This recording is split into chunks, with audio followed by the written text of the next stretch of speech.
नमस्कार साथियों, आप देख रहे हैं द खटक और मेरा नाम है आदित्य।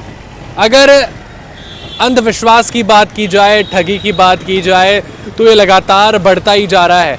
ऐसा ही एक मामला जोधपुर के सदर बाजार थाना क्षेत्र में देखने को मिला, जहां एक वृद्ध महिला के साथ एक अनजान महिला ने अंधविश्वास के चलते ठगी कर ली।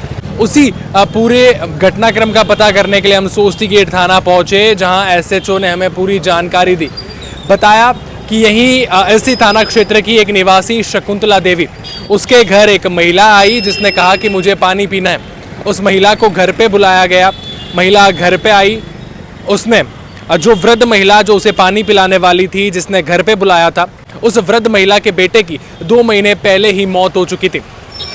तो जो महिला ठगी करने आई थी, उसने उस बेटे की फ़ोटो देखी और कहा कि ये तुम्हारा बेटा जो है अभी तक भगवान के पास नहीं गया है, यहीं पर उसकी आत्मा जो है भटक रही है, वो यहीं पर है, उसे मोक्ष नहीं मिला है। ऐसी कई बातों में उसे उलझाया, फंसाया और एक माँ का दिल जो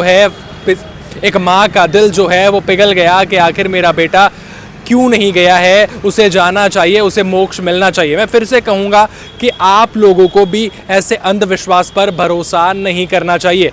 और उस माँ ने भी ऐसा ही किया, उस अनजान औरत पर भरोसा किया। फिर उस अनजान औरत ने कहा कि आपके जो भी ऑर्नामेंट्स हैं, ज्वेलरी है, आप एक साड़ी लाइए, उसमें बांध दीजिए और चावल में रख दीजिए, शाम को पूजा के बाद इसे खोलेगा। वो महिला पानी पीकर चली गई, लेकिन शाम को जब उसका पोता घर आया, उस वृद्ध महिला का पोता घर आया, उसने सारी बात पूछी, सारी बात उसे बताई गई। और जब वो साड़ी खोल कर देखी गई तो उसमें एक भी ऑर्नामेंट्स नहीं थे, यानी सोने चांदी के जो जेवरात थे वो ठग महिला चुरा कर भाग चुकी थी। अब आप सोचिए, अंधविश्वास के चलते कितनी बड़ी ठगी हो गई। ये पहला मामला नहीं है, जोधपुर में ऐसे कई मामले सामने आते हैं। और जोधपुर ही नहीं, पूरे राजस्थान की अगर बात की जाए तो अंधविश्वास के चलते सैकड़ों ठगियां जो है महीने भर में सामने आ जाती है।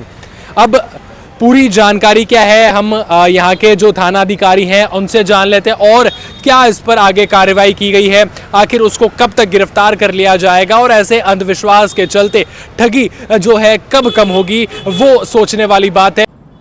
जी सर, बताएं क्या पूरा वो घटनाक्रम रहा और क्या पुलिस की आगे कार्रवाई है?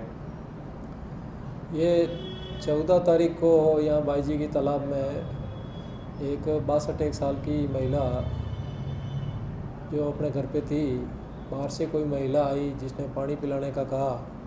पानी पिलाने के बहाने वो घर में बैठ गई। बातचीत में उनसे पूछा कि ये सामने तस्वीर किसकी है, आपके बेटे की है। फिर उसने है जो उसके आधार पे उसको बरगलाना शुरू किया कि आपके ऊपर ये प्रकोप है, वो प्रकोप है। फिर घर के अंदर से कोई गेहूँ मंगाया, चावल मंगाया, फिर है जो कोई साड़ियाँ मंगाई और फिर कुछ उसके शरीर से ऑर्नामेंट है, कान की टॉपस और पाँव की पायजेब उतरवा करके गेहूँ में उस चावल में रखवाए। और फिर कहा कि मेरे को बाहर छोड़ करके आओ और शाम को पूजा तक इस चीज़ को खोलना मत। तो वो चली गई। जब उस वृद्धा का पोता आया कि दादी ये क्या कर रखा है, कहती है मेरे को किसी ने बताया है कि ऐसा करने से आपके घर में सुख शांति रहेगी। कहने नहीं, ऐसा कुछ नहीं होता। उसने खोल करके देखा तो जो उसके शरीर से ऑर्नामेंट उतार करके वो चावलों में और उसमें गेहूँ में रखा था, वो ऑर्नामेंट नहीं थे। पीड़िता का नाम शकुंतला है, उसने FIR दर्ज कराई है। और जो महिला वहाँ से निकली उसका हमने फुटेज के आधार पर पीछा किया तो जोधपुर रोडवेज डिपो तक चली गई। डिपो से आगे अभी तक सुराग नहीं लगा है। जिस टेम्पो में बैठ कर गई थी, टेम्पो वाले ने कहा कि मेरे को रोडवेज डिपो में छोड़ने के लिए कहा था, मैं तो वहाँ छोड़ के आ गया था। संभवतः टेम्पो वाले ने कहा कि वो बाहर की लैंग्वेज बोल रही थी। महिला बाहर की है, तलाश जारी है, मुकदमा दर्ज है, तफ्तीश कर रहे हैं। सर, क्या आप इस बारे में कहेंगे, क्योंकि ये ऐसे अपराध लगातार बढ़ते जा रहे हैं, आम जन के साथ लगातार ठगी होती जा रही है, कैसे इसको रोका जा सकता है? वो रात्रि गश्त में ध्यान रखते हैं और दिन को भी हमारे आसूचना के अधिकारी घूमते हैं। तो इतनी भीड़ के अंदर है जो कभी कभार पता नहीं लग पाता कि कौन है, कहाँ से आए हैं।